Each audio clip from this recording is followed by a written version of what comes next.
Сегодня нас собрало дорогое, я думаю, кожному белорусу імя Ларисы Гениус. Дякую всім, хто прийшов. Ви самая дорогая частка моей аудитории. Ну и великая частка будет нас глядеть у YouTube-канале «Новой земли». Ну и наша сегодняшняя героиня – это одна з самых выдатных жанчын Беларуси 20-го стагоддзя Лариса Гениус. Поэтка, авторка унікального твора «Споведи», незломная громадянка Белорусской Народной Республики. Вот мы бачим ли юную, она народилась у 10-м годе, 1910-м, в теперешнем Волковыском районе, там такі маёнтак Злобовцы, 9 жнівня, вот, калі хто хоча запомніць. Тады вы памятаеце, што Беларусь уже была паміж бальшавікамі і Польшчай падзеленая пасля Рыйскага мирного трактату. Это была заходняя Беларусь. Лариса вучылася ў Волковыскай польскай гімназіі. Беларуская была тады ў Вільні толькі захавалася адзіная. І пра тыя часы яна потым напісала ў сваім вершы: а ў школе все по-польску, не один, а един пенць, не 5. Бэндзе весь зусім не будзе вёска. Вучыць пані деток размаўляць. Мы пяем, рассказываем, читаем, а калі выходзім за порог, гаманіць айчына дорогая роднай мовай плешчацца ў грудзях. Ну, але гэта все-таки была недрэнная адукацыя, добрая адукацыя, хоць і на чужой мове.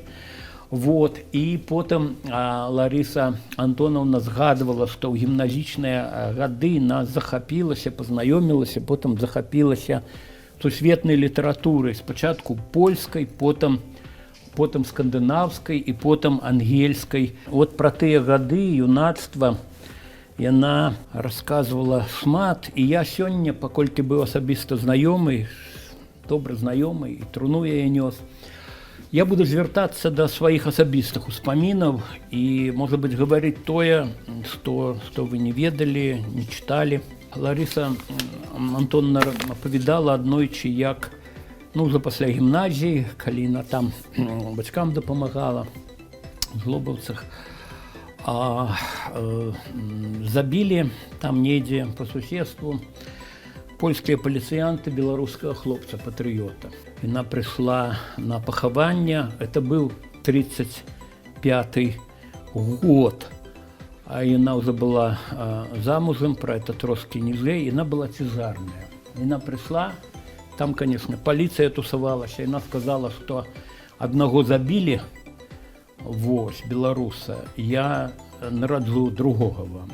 Ну і тады яе адвёў адзін паліцыянт і сказаў, што пані, ідзіце дадому, таму што тут ёсць мой напарнік, які можа так зрабіць, што вы не народзіце і другога. Быў вот такі вот выпадак. У 35-м годзе, можа быць, дастаткова позна, можа быць, ўжо 25 гадоў, Лариса Гениус выйшла замуж за Янку Гениуса. Вот. Янка нарадзіўся у Крынках. Вось тут зусім побач. Вось на Беласточчыне. І ён тады вучыўся у Карлавым універсітэце у Празе, на медычным факультэце. Тады урад Чехословакіі даў шмат стыпендыяў беларусам, юнакам і дзяўчатам. Рэкамендацыю на навучанне Янку Гениусу даваў сам Браніслаў Тараскевіч. Ведаеце, наш вядомы грамадскі дзеяч і аўтар першай граматыкі, і палітык потым. І вот у тым самым 35-м годзе, калі яна выйшла замуж, і нарадзіўся той сын, новы беларус, якога яна абяцала нарадзіць, Юрка Гениус. Можа быць, мы зараз убачым. Да, вот. І першы здымак гэта Прага, і гэты здымак таксама Прага. Вот той здымак канца 30-х гадоў, гэты здымак, калі я не памыляюся, 40-го года. Ну і у 1937 годзе яна пераехала да мужа ў Прагу і пачаўся вот больш чым 10-гадовы такі перыяд жыцця ў Празе у гэтым цудоўным, адным з самых прыгожых гарадоў еўрапейскіх, на маю думку. А вось у гэтай еўрапейскай сталіцы, якая, як мне ўяўляецца, в адрозненне ад любой іншай такой заходнееўрапейскай ці цэнтральнаеўрапейскай сталіцы ў нашай гісторыі ніколі не адыгрывала адмоўнай ролі, толькі станоўчую.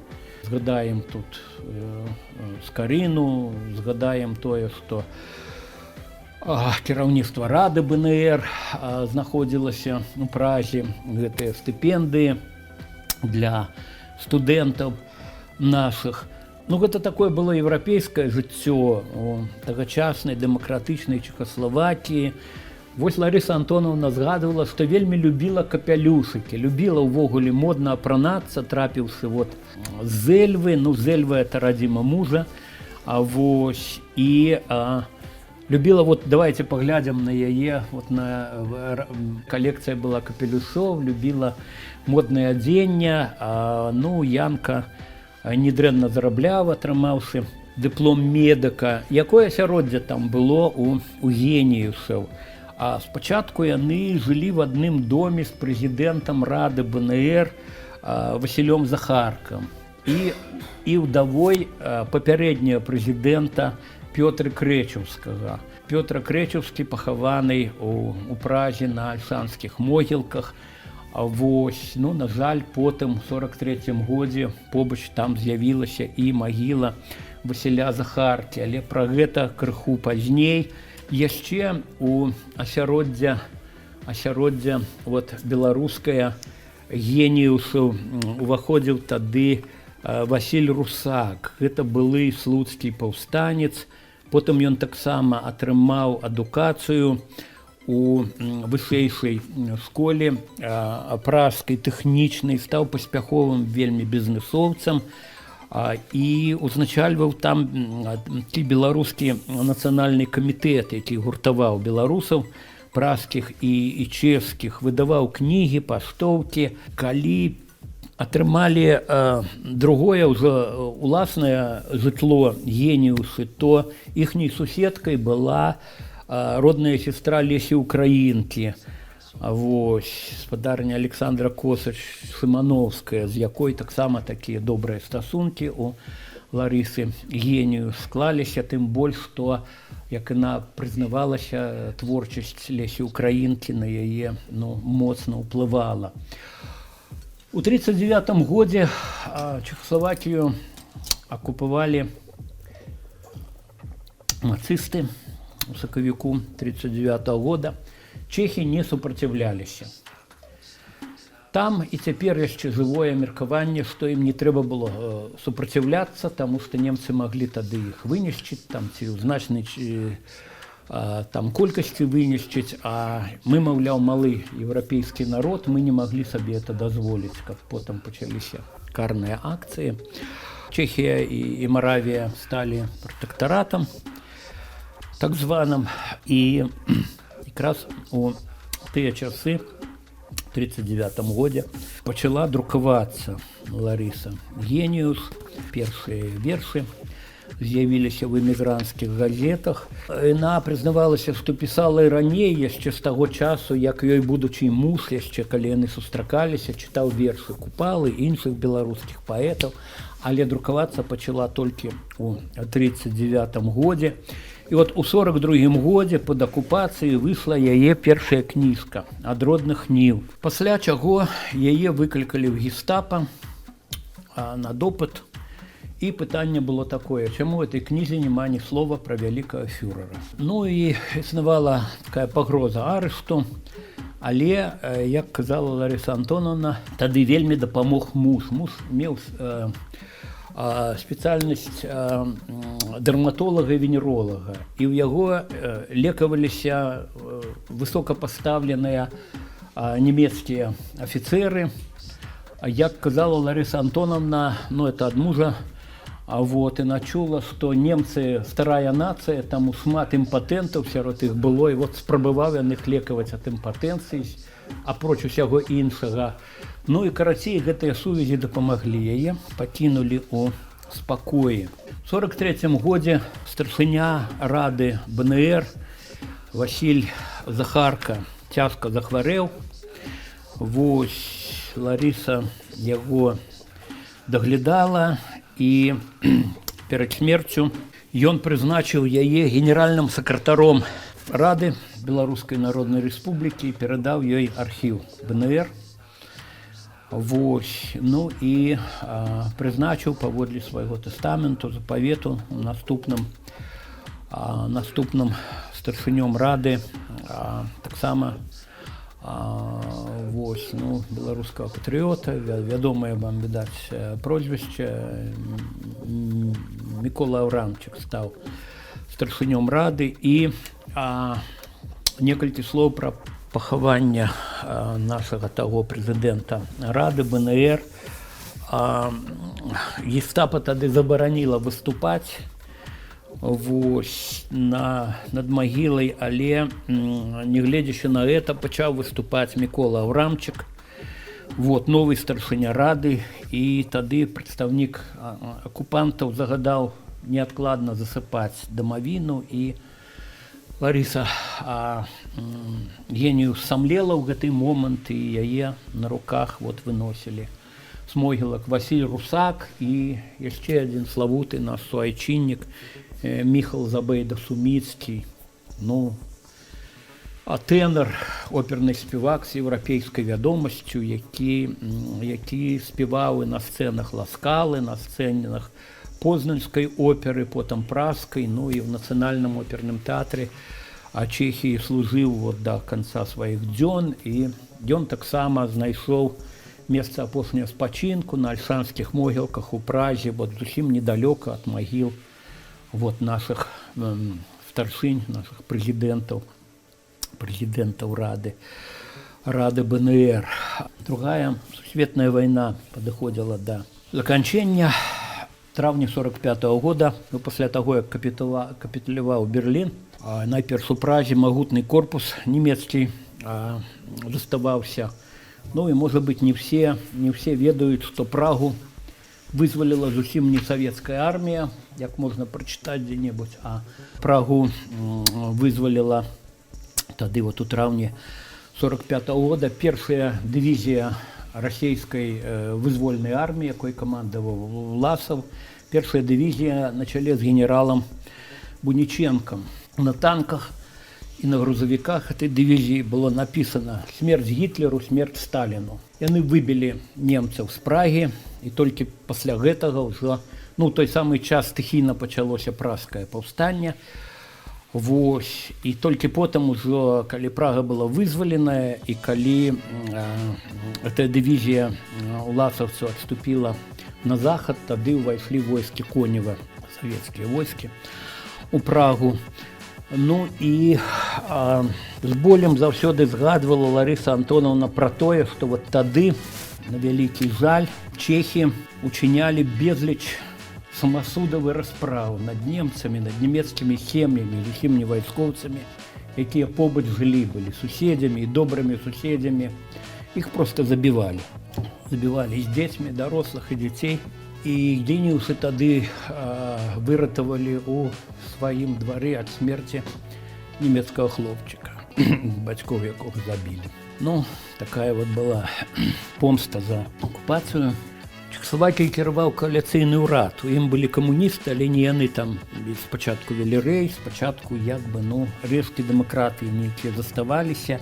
Ларыса Антонаўна потым яна шмат разоў казала, што дарэмна паслухалася мужа. Яна паслухалася мужа, яны засталіся у Чэхіі. Муж сцвярджаў, што Чэхаславакія, на ягоную думку, застанецца дэмакратычнай краінай. Яны былі грамадзянамі Чэхаславакіі, што Чэхаславакія не выдасць іх. Вот. Ну, калі прыйшлі ў лютым 48-го года да ўлады камуністы, здзейснены, па сутнасці, пераварот там быў такі дзяржаўны, то ўжо літаральна праз некалькі дзён быў выпісаны ордэн на арышт геніусаў, і іх арыштавалі. Яны ўжо тады не ў Празе былі, ў Вімперку там, ну, відаць, таксама думалі пра ад'езд на захад, ну, але не адбыўся, на жаль, гэты ад'езд. Была абвінавачаная Ларыса Геніус у антысавецкай нацыяналістычнай дзейнасці ў час вайны. Вот. Ёй закідалі, што яна падпісала такі зварот да Гітлера. Яна не падпісвала, і ніхто з беларускіх дзеячоў, якія фігуравалі потым у вялікім спісе, якім трапіў у рукі Міністэрства дзяржбяспекі, ніхто не падпісваў, это все было сфальсіфікавана, падпісаў толькі такі двайны агент Ермаченка, які кіраваў камітэтам самапомачы беларускай у Празе. Вось, ну і Ларыса Геніус лічыла, што ён і немцам, і саветам служыў. Карацей, быў арышт, вось, і спачатку турмы Вены, потым Львова, потым Менск. Ну і ў Менску яе дапытваў сам Цанава, міністр дзяржбяспекі тагачасны беларускай ССР, сябар Берыі, ну, дарэчы, 4 разы кавалер ордэна Леніна і 5 разоў кавалер ордэна Чырвонага Сцяга. Вот, які потым у 1955 годзе, уже пасля смерці Сталіна, пасля расстрэлу Берыя, сканаў у Бутырцы. Перад смерцю напісаў ліст Варасылаву, што ён ведае, дзе нарадзіміў яго ў Грузіі, там побач з ягонай вёскай велізарнае радовішча нафты, і можа адкрыць, вот, калі яго вызваліць. Гэта не дапамагло. Так вот, Ларысу дапытваў сам Цанава, дамагаўся ад яе звестак, дзе схаваны архіў БНР, і гаварыў, што я сам буду тебя пытаць, блядь, беларуская, сам буду тебя біць. Вот згадвала яшчэ Ларыса Антонаўна, што в этой менскай турме адным з наглядчыкаў быў земляк яе, які з дзяцінства, ну, быў знаёмы, і ён быў там нейкім турэмным начальнікам і всяляк здзекаваўся з яе, і самым страшным здзекам, яна казала, было тое, што ён асабіста вадзіў яе ў лазню і глядзеў, як яна мыецца, не пакідаючы яе ні на хвіліну. Ну і Ларыса і Янка Геніуса атрымалі па 25 гадоў сталінскіх концлагераў, вот, па артыкулах аказання дапамогі міжнароднай буржуазіі і удзел у антысавецкай арганізацыі. Адбывала яна гэтыя свае колы пекла у лагерах НТ, потым у Коме і потым у Мардовіі. І што яна згадвала пра лагерныя гады, чамусьці не вельмі давярала беларускам зняволеным, лічыла, што многія з іх завербаваныя, але заўсёды з імі карысталася беларускай мовай і упрошвала, загадвала ім, ну, не кідацца ў роспач і пісаць лісты па-беларуску абавязкова сваім хлопцам, якія засталіся на волі. І потым некалькі з гэтых жанчын, якія адбывалі пакаранне разам з ёй, вот з тымі хлопцамі і пажаніліся. А сябравала яна у лагеры свядомай кіеўскай балерынай і з некалькімі прафесійнымі расійскімі акторкамі. Яны там нават наладжвалі канцэрты, і за Ларысы Геніус быў канферанс, і яна таксама малявала дэкарацыі. Я на пахаванні яе пазнаёміўся з сулагернікам. У Вінці яны разам сидзелі Міколам Канашам. Ён расказваў, як Ларыса Геніус перадавала ім з жаночай у мужчынскую зону свае вершы у кавалках вугаля, у вялікіх кавалках вугаля, дзе тайнік такі быў прасвідраваны, і на тонкай паперы там цыгаретнай былі тыя вершы перапісаныя. Вот, якія дапамагалі нашим беларускім патрыётам там. Пасля смерці Сталіна, ну і не адразу, конечно, вот, геніусы выйшлі на волю.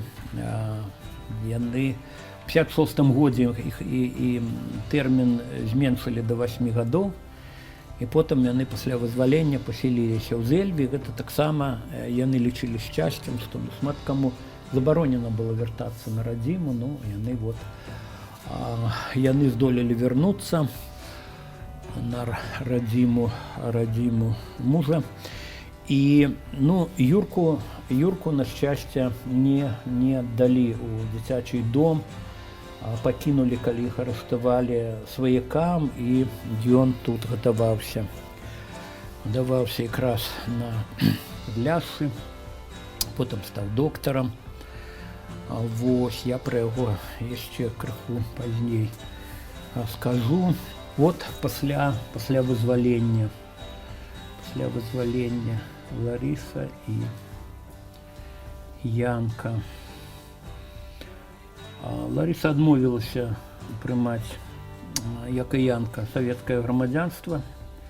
Іх была адзнака ў паспарце асоба без грамадзянства.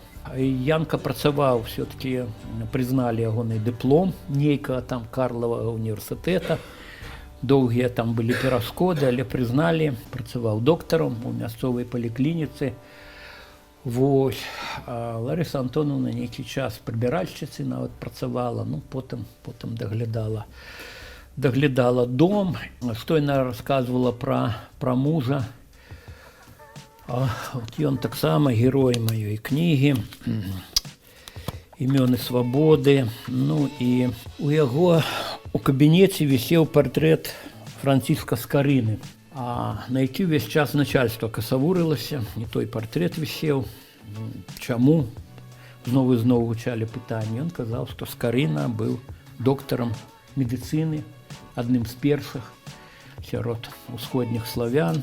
Памёр ён у 79-м годзе, як яна згадвала, што прыняў смерць на яе руках, сама яго мыла, апранала у апошні шлях. І вот яе словы, якія я тут цытую: «Пахавалі са слязьмі, ціха, без усякіх палкіх прамоваў. Не ўсё было паміж намі добра, аднак нельга аб гэтым. Прынеслі мне па ім 33 рублі 75 копеек пенсіі». Ну і пасля смерці яго яна штодня хадзіла на магілу, вось, размаўляць ці проста пабыць сам-насам. Вось. Але аднойчы адчула, што там ужо нічога няма. Няма прысутнасці Янкі, і як быццам пачула, што ён ёй сказаў, што тут ужо толькі халодная зямля. Вот. І тады пачала хадзіць проста, ну, в адпаведныя дні, вызначаныя народнай традыцыяй, на ягоную магілу. Ларыса Геніус, Юрка і унук Міхась. Міхась таксама стаў лекарам, ён жыве пад Беластокам, вядомы ветэрынарны лекар. Хтосьці з вас, напэўна, з ім знаёмы. Вот, захоўвае памяць пра сваю бабулю, пра свой род. Ну, не гледзячы на тое, што Лариса Антоновна жыла, як яна сама казала, у доме, абторканым мікрафонамі, пад наглядам КДБ. Яе дом все-таки быў месцам паломніцтва. Месцам паломніцтва беларускай творчай, навуковай інтэлігенцыі. Тады вот у 70-е гады, у гады 80-е. Ну і прыйшоў час, калі я таксама прыехаў у гэты дом гасцінны. Мяне з Ларысай Геніус пазнаёміў археолог, наш гісторык, літаратар таленавіты Міхась Чарнявскі. Дарэчы, адначасова з Зяноном Пазняком, з іншымі калегамі. Ён быў у першай палове 70-х звольнены з працы на Акадэміі навук. Ён працаваў такім фатографам. Зянон Пазняк, Міхась Чарняўскі, ўжо будучы кандыдатам навук, працаваў грунтоўшчыкам халстоў там у мастацкім камбінаце за 70, по-моему, рублёў. Вот дзякуючы яму я знайшоў дарогу ў Зэльву таксама, і калі я першы раз туды прыехаў, было лета. Ну, мне сказалі, на якой вуліцы назве. Я дапытваўся Міхася, а які там нумар дома. Ён кажа, ты пазнаеш гэты дом, вот, ідзі па вуліцы, глядзі па баках і пазнаеш. Ну, я самы адметны, кажу, будзе дом. Ну, там не дом быў самы адметны, а што вакол дома. Там быў велізарны кветнік. І была такая клумба, частка кветніка, вот, чырвона-белая. Ну, і шмат разоў мы прыязджалі з сябрамі. Это быў Сергей Соколов-Воюс, наш бард-паэт. Это быў малады археолог Валерый Саблюк. Ну, Соколов-Воюс даўно ўжо в Амерыцы, таму, на жаль, яго тут і прызабылі. Вось, Валерый Саблюк ўжо в іншым свеце даўно. Ну, і прыязджалі яшчэ са мной мае сябры. Што вот згадваецца з гэтых прыездаў? Ну, это сапраўды было нейкае, вот, кожны прыезд, это узыходжанне на нейкую новую прыступачку, таму што у бібліятэцы Ларысы Геніус былі заходнебеларускія выданні. Былі выданні Вацлава Ластовскага, якія выходзілі ў Коўні, калі там кіраўніцтва БНР пэўны час было. Вось. І можна было браць з сабой гэтыя кнігі, прывозіць. Мы прывозілі часопіс «Крывіч», які там выходзіў у Коўні, привезли, скопіявалі для сябе гісторыю беларускай крыўскай кнігі, такі фаліянт вялікі, ну, назва гаворыць сама за сябе, і привезли расійска-крыўскі беларускі слоўнік. Ну, вот это вот уже зэльвінскія гады. Вось, гэты слоўнік, ну, это все гэтыя выданні былі забароненыя тады, в 70-е, 80-е, і мы зрабілі з сябрамі наклад 20 асобнікаў этого слоўніка. Вось, дамовіліся там з дзяўчынай, якая працавала на такой, ну, з увагі на цяперашнія ксераксы дапатопнай машыне «Эра». Вот, яна прокрутила нам 20 этих асобнікаў. Это былі такія рулоны, як шпалеры все роўна. Потым моя мама іх разрезала па старонках, і адзін знаёмы ў новаполацкай друкарні іх там бушыраваў, браў в оклад. Вось. И, ну и, конечно, это читание версов до поздней ночи, успомины пражские, лісты начитала з эміграцыі, у тым ліку ад Натальі Арсеньевай, ад іншых вядомых дзеячоў, там у мэтах, ну, канспірацыі. Жанчыны, якія пісалі ёй, ну, падпісваліся мужчынскімі імёнамі, нават часам даходзілі пасылкі тады ўжо, вот, ну, калі там былі імёны, якіх не было, відаць, у чорных спісах тут. Вось, ну, Ларысы Антоновны было хворае сэрца, я час ад часу ёй здабываў лекі пра знаёмых дактароў, дэфіцытныя такія, ну, дактары ведаюць АТФ і кокарбаксілазу, такія лекі для сэрца, это ампулы, уколы. І пасылаў бандеролькамі спачатку, потым пачаў вазіць. Вот з Полацка ў Зэльву больш за месяц ішлі тыя бандеролькі з гэтымі ампуламі, і невядома, як іх там правяралі. І потым прыходзіла такая медсестрычка колоть гэтыя уколы. Яна прыходзіла заўсёды, калі мы прыязджалі сябрамі. Прыходзіла, і яе ўжо пацыенты марна маглі чакаць у гэты дзень, таму што яна сидзела да паўночы і слухала нашы размовы, пра што мы гаворым. Пытанні нейкія дзіўныя для медсестрычкі задавала. Вось, пра менскіх пісьменнікаў, пра літаратуру там. Вот, і просто, ну, літаральна, от, прабачце, часам даводзілася, каб яе выкурыць, просто, ну, запачынаць распранацца, што все, мы ўжо кладземся спаць там, і тады толькі ўдавалася гэту, як бы, медсестрычку выправадзіць. Лариса Антоновна была вельмі шчодрай гаспадыняй. Нават прыедзеш у Вялікі пост, і такі стол, заўсёды нешта смачнае, вусці з грыбамі на выключныя. Вот это, значыць, бурачкі там вараныя і з вускамі, з грыбамі. Ну, это просто неверагодна смачна было. Ну і розныя іншыя стравы постныя. На стале былі, стол заўсёды засцілаўся для гасцей абрусам бялюткім, і заўсёды тканы этой чырвоны паясок уздоўж таксама перасекаў гэты абрус. І вельмі любіла Ларыса Антоновна, можа быць, яшчэ з тых часоў заходнебеларускіх, цытрынавы лікёр. Ну, з цяжкасцю, але удавалася знаходзіць яго, нальем, і яна тады, звяртаючыся да электраразеткі, кажа: ну, хлопчыкі, вып'ем за дарагога Леаніда Ільіча Брежнева, няхай ён нам мір беражэ там ва ўсім свеце. Там, ну, такія вот былі приколы. Гаварыла з намі, чытала вершы, і потым магла раптам адкласці рукапіс свой і сказаць: ну, а цяпер, калі ласка, прызнавайцеся, хлопчыкі, хто вас да мяне прыслаў, якое вы атрымалі заданне. Вось. Асабліва, калі з кім-небудзь новым прыязджаеш. Вось.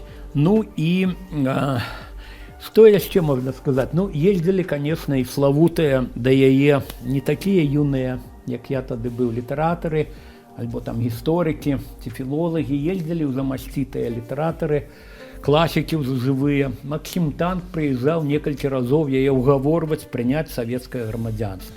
Абяцаў ёй і кватэру ў Менску, і тое, што кнігі будуць выдавацца. Ну, это, відаць, прынцыпова. Ён выконваў нечае заданне. І аднойчы, кажа, ён проста ўзяў, маёй рукой вадзіў, і напісалі мы гэтую з ім заяву.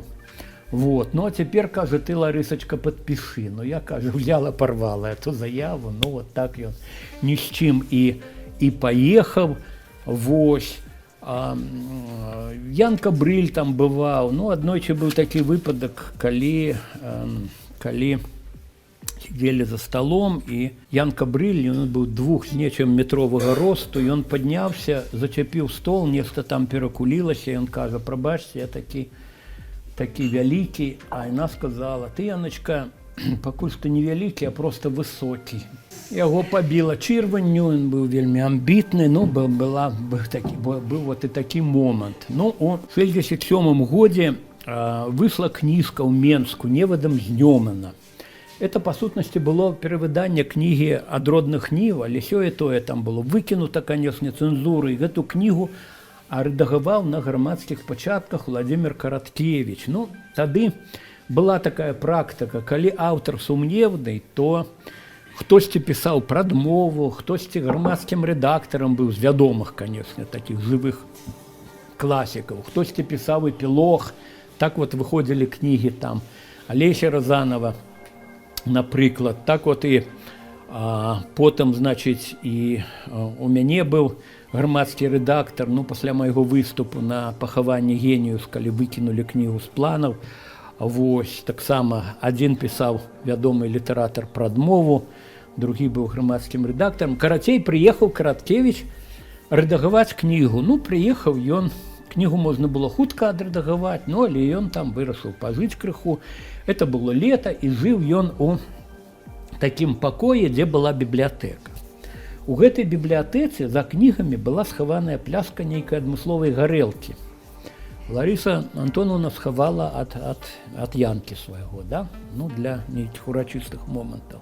Ну, Караткевіч паехаў, і надышоў гэты урачысты момант, выцягнулі эту гарэлку, разлілі, і там уже вода была, да, замест гарэлкі. І пасля гэта гневны ліст напісала Караткевічу. Ну, ввогуле вядома, што яна там на яго сварылася за гэту вот яго пэўную, так сказаць, схільнасць. І што цікава, вот і з гэтай кнігай, і потым выйшлі ўжо пасля праз 15 гадоў, у 82-м годзе выйшла на Чабары настояна кніга «Геніюс». Там в апошні момант цэнзура ўсё роўна влазіла, і там былі такія забаўныя моманты. Чытаеш прадмову. У прадмове аўтар хваліць верш. Вот я памятаю, «Баравікі» быў такі верш класны. У прадмове написано, что вот у верша «Баравікі» Лариса Антоновна Гениус, значит, признаецца ў любві да Беларусі, там патрыятычны верш. Шукаеш этой верш у кнізе, яго няма. Да? Яны нават гэтыя цэнзары не збіралі там тэкст прадмовы, просто выкідалі. Ну і ёй, конечно, найперш дазвалялі тады друкавацца як дзіцячай паэтцы, там пісьменніцы, такія кніжка была «Казкі для Міхасці». Вось «Добрай раніцы Алесь», Алесь гэта другі ўнук, ну ён таксама вот у Польшчы цяпер жыве. Я не вельмі ведаю, чым ён займаецца. Вось. І яна хацела пераехаць да сына ў Беласток, ёй не дазволілі. У 83-м годзе захварэла Лариса Антоновна. З ёй зрабілі аперацыю хірургічную, там штосьці. І пасля этой аперацыі пачаўся перытаніт.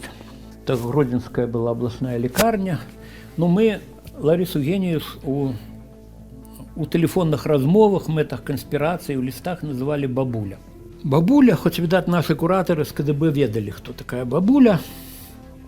Вось. Ну і мне патэлефанаваў з горадні мастак Владимир Кіслый, кажа: ты ведаеш, трэба ехаць тэрмінова, відаць, трэба ехаць на развітанне ўжо з нашай бабуляй. Ну і я паехаў таксама. Вот, і была цэлая чарга ў яе палату. Напэўна, трэба было з гадзіну пачакаць, там заходзілі, там хвілін на 5. Хто больш крыху, перада мной зайшла паэтка Евгения Янишчиц с велизарной такой пуской цукерок. Янишчиц приехала только что с сессии Генеральной Ассамблеи ОАН. Туды, звычайно, это марионетковое, было министерство, да, замежных справ. У Беларусі таксама, бо Беларусь была сябрам ОАН, сябрам-заснавальнікам. Я вам рассказывал, что за всю гісторыю аднойчы толькі беларуская дэлегацыя прагаласавала супраць, калі кіраўнік супраць рэзалюцыі, прапанаванай Савецкім Саюзам, калі кіраўнік гэтай дэлегацыі заснуў і потым позна падняў руку, і быў скандал, ён прагаласаваў супраць. Да. Вось. І такіх вот, бралі туды для дэманстрацыі, напэўна, паспяховай нацыянальнай палітыкі. Звычайна в эту дэлегацыю ўваходзіў хтосьці з беларускіх пісьменнікаў. Вот якраз приехала Янишчиц адтуль, і з этой скрынкай амерыканскай там. Вот яна зайшла, я думаю, напэўна, доўга будуць две паэткі гаварыць. Яна вылецела куля, як ашпараная Евгения Янишчиц, і пабегла па лесвіцы. І я зайшоў, рассыпаныя былі эти цукеркі па палаце. Не ведаю, што там адбылося. Паміж імі гэта таямніца. Ну і, карацей, мы зайшлі з сваім сябрам і 10 хвілін паразмаўлялі, атрымалі там такое слово на дорогу. Не хочется все это згадваць. Гэта былі такія, сапраўды, нейкі пэўны запавет. Лариса Антоновна была першай чытачкай моих апавяданняў. Вот. Мне пожадала першай кніжкі, іншых кніжак. Говорила, конечно, про Беларусь. І праз некалькі дзён спынілася яе сэрца. Ходили розныя чуткі, што ёй там дапамаглі памерці, што не павінна было это перытаніту быць. Я не схильный до такой конспирологии. Я думаю, что, может быть, все-таки у нее не было такого железного здоровья. Исо уже 73-й год. И наступный раз мы уже ехали в Зельву с сябрамі на пахаванне. Вось. Кто приехал, я не буду так само имена называть. Тых, кто приехал со мной, кто в Беларуси теперь, на всякий выпадок не хочу. З Минска приехала делегация Союза письменников в складе Адама Мальдиса, нашего доследчика, доктора филологии, доследчика культуры белорусской, и Ольги Ипатовой. Ну, тогда еще односно молодой письменницы. Они привезли венок от Союза. Вот, приехали Лянон Пазняк, мастак Евген Кулик, який потом буде сярод стваральнікаў эталона дзяржаўнага герба. Вось, приехал Михась Чернявский. Ну і чакалі Юрку з Беластока, але яму доўга не давалі дакументаў, таму затрымалася пахаванне, і вот гэтыя старэйшыя нашы сябры на чале з Пазняком, ну, з'ехалі. Засталіся вот толькі делегаты ад Союза пісьменнікаў, ну мы, і, конечно, приехали сулагернікі, приехала делегацыя таксама з горадні беларускіх пісьменнікаў. Ну і, напэўна, на кожнага з нас па двое кадэбістаў прыпадала, таму што машыны былі ці не з усімі нумарамі абласцей беларускіх там. Вот, і, напэўна, яны все былі не радыя, таму што сапсавала ім, бачыце, выходныя дні былі. Ну і приехал нарэшце з Беластока Юрка Гениус, таксама ўжо герой маёй кнігі, і я вот некалькі слоў про это скажу. Ну, собачка Жук Ларисы Антоновны посівеў ад гора. Калі она памерла, просто быў такі чорненькі, стаў серебрысты. І увечары вот перад халтурамі мы стаялі на ганку ў прыцемку, в этом красавіцкім прыцемку, бо это быў якраз красавік 83-го года, пачатак красавіка, стаялі ў прыцемку, і Юрка Гениус чытаў па памяці свой верш у прозе «Африка». Чаму я чорны, мамо? Хоць белый маю твар. Доўгае вуха ўсюды, і тут, і там, новым адкуль не падзьме, кожны подых пачуе і дакладна прасочыць, якім крокам хто крочыць, усё ловіць, хапае, усё на нітку матае, павуціну наснавала у круг. І львы, сланы, глянь на волі без крат, і нават орлу, і таму наўздагад, што тут разерват.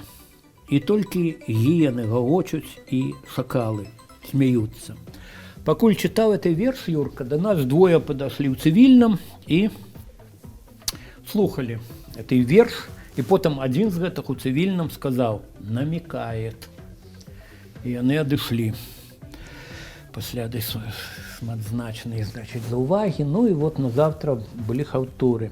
Быў такі драматычны момант. Трэба было труну з целом вынесці з хаты, перанесці цераз вуліцу і занесці ў царкву на адпіванне. Лариса Антоновна была шчырай верніцай праваслаўнай і са святаром сябравала. Там не было ніякіх праблем, што будзе адпіванне. І не знайшлося мужчынскіх рук, просто вот неяк не хапала. Ну і тады мы просто спынілі некалькі мужчын на вуліцы, мінакоў, і так занеслі дамавіну в эту царкву. І вот думалася, як жа будзе пахаванне. А за гэтым з такімі крывымі усмешкамі назіралі вот гэтыя вот людзі у цывільным. Але потым на пахаванне сабралася, ну, можна сказаць, уся Зэльва. І не гледзячы на тое, што гэтыя ўсе бегалі і камандавалі, каб паставілі на грузавік труну вынеслі з царквы і говорят: так, все, ставім в кузов там.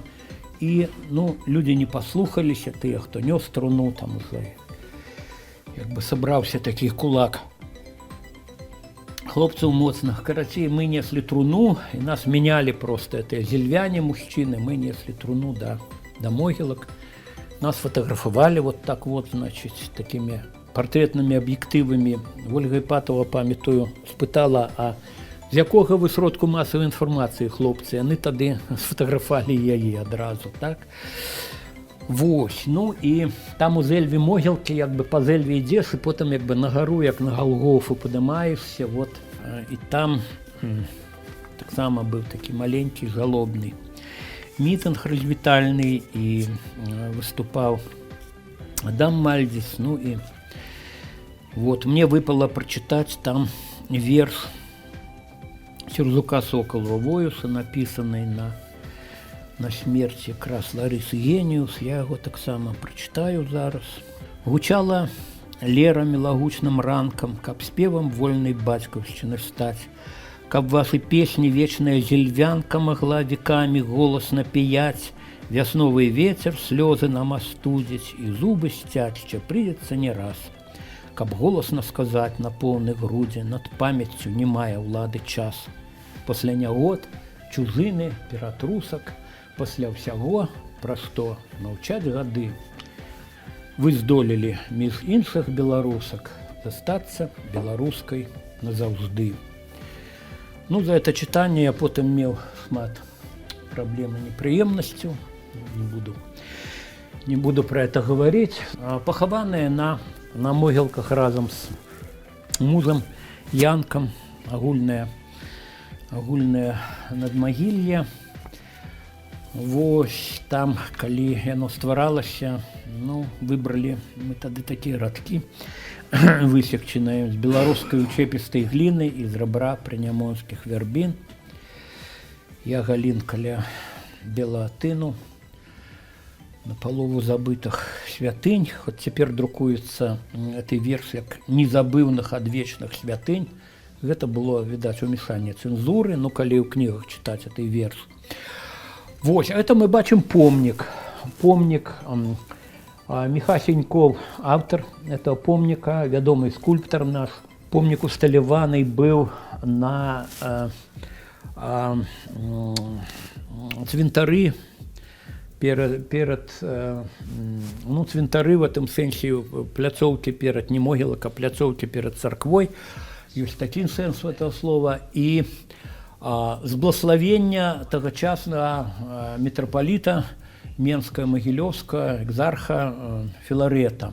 Ну, не выпадкова там звярнуліся з просьбай стварыць гэты помнік да Міхася Янькова. Ён быў на той час за аўтарам помніка і Кірылу Тураўскаму, Тураве, і ў Слуцку, Сафіі Слуцкай, і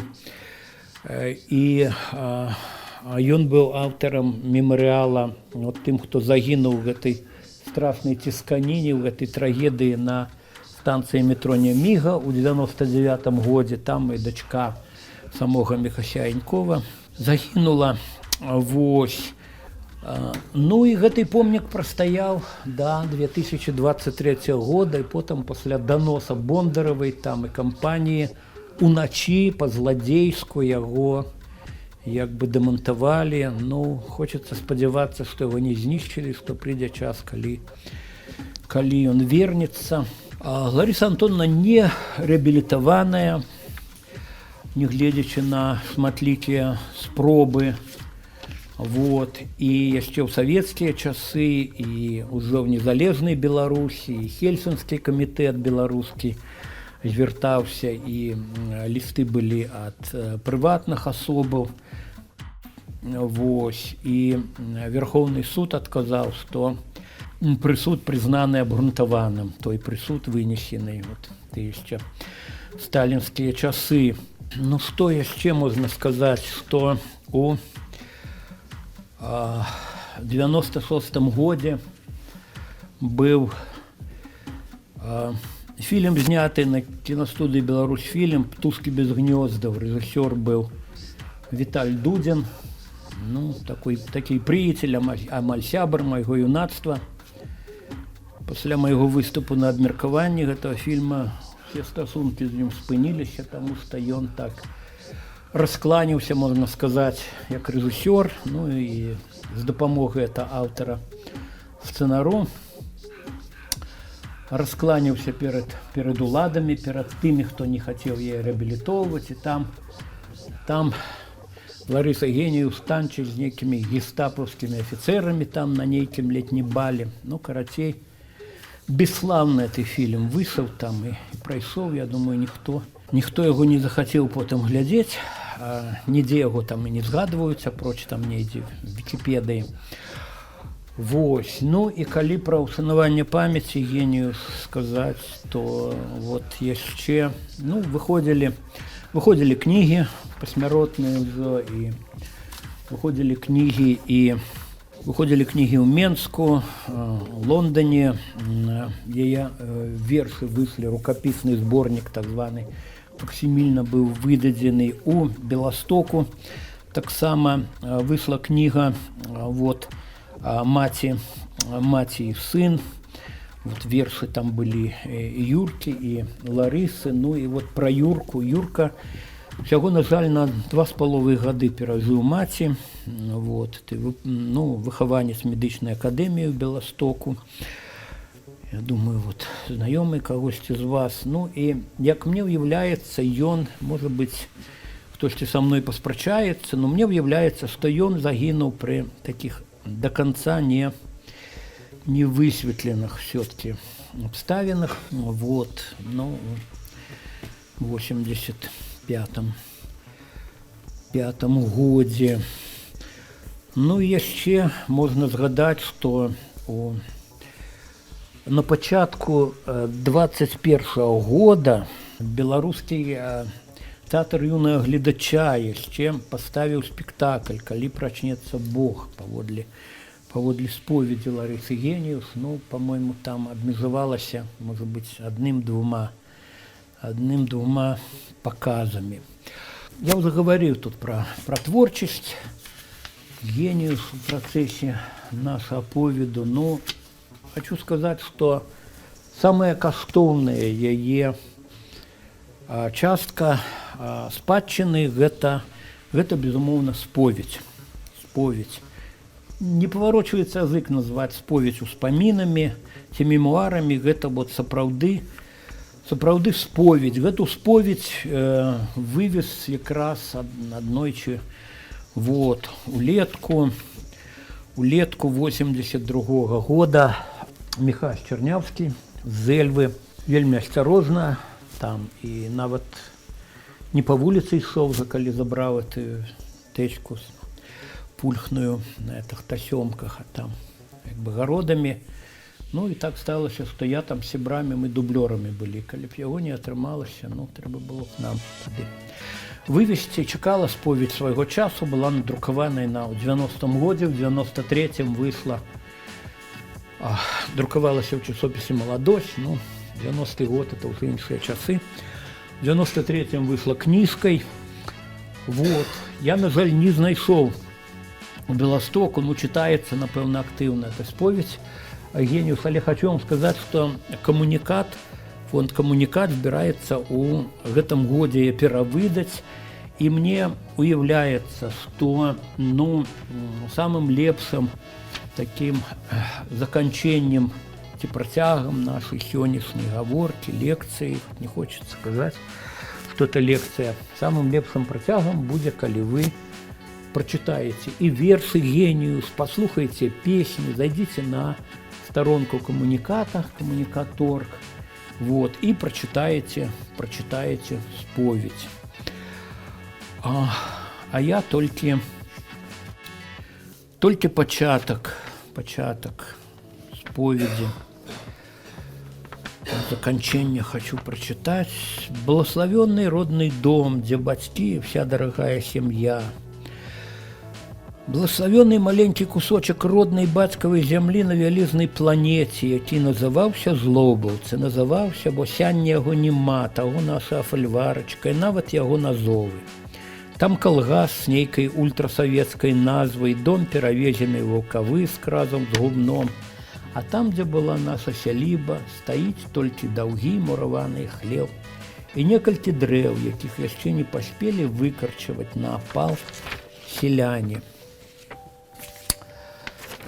Часам доўга вглядаюся на сцежкі свае маладосці, ажываюць успаміны, і, здаецца мне, спрацаваныя матчыны рукі туляць мяне ласкава да сэрца, алеяю, ці, як мы казалі, прагонам, шырака крочыць тата, я яму толькі па бараду, і, угледзеўшы мяне, ён заўсёды усміхаецца, пад сваімі крыху рыжымі вусамі, заўсёды падзеліцца думкамі накшталт. Полацкае княства сёння зрабілі непапулярным са страху, каб не сепараваліся па праву ад імперыі. Але ці ты думаеш, што твая Беларусь утрымаецца эканамічна, калі б была самастойнай? Ну, это пра тыя часы ён піша яшчэ. Тата ведае, чым жыву, і часамі хоча мяне паквяліць, як малое дзіця. Крыху спрачаемся. Мае ідэі для яго з дзядову жанявольнага, як экзотыка. Тата ведае, чым за гэта плаціцца, і паглядае на мяне з нейкай чуласцю, сумнай. Ну, тата у 39-м годзе быў арыштаваны, і яго расстралялі неўзабаве ў гарадзенскай турме. Маму і дзвюх сясцёр выслалі ў Казахстан. Мама памерла там у высылцы. Вось, ну, а там у споведзі яны будуць жывыя, дарагія для гаспадарыні Ларысы. Ну і там, безумоўна, вы прачытаеце не толькі пра дзяцінства, юнацтва, не толькі пра Прагу, вы прачытаеце там і пра арышт, пра лагер, пра жыццё ў Зэльве, пра якое яна так скрусна напісала, што ніякі народ не абрыжаў так сваіх паэтак, як наш. Ну, можа быць, не зусім і заслужана, але былі такія моманты там, тым ліку настаўніцы абражалі зэльвінскія. Светлая памяць вам, Лариса Антоновна. Верым, што мы убачым калі-небудзь ты помнік з гэтым профілем нескароным, з той пагоняй. Дзякуй.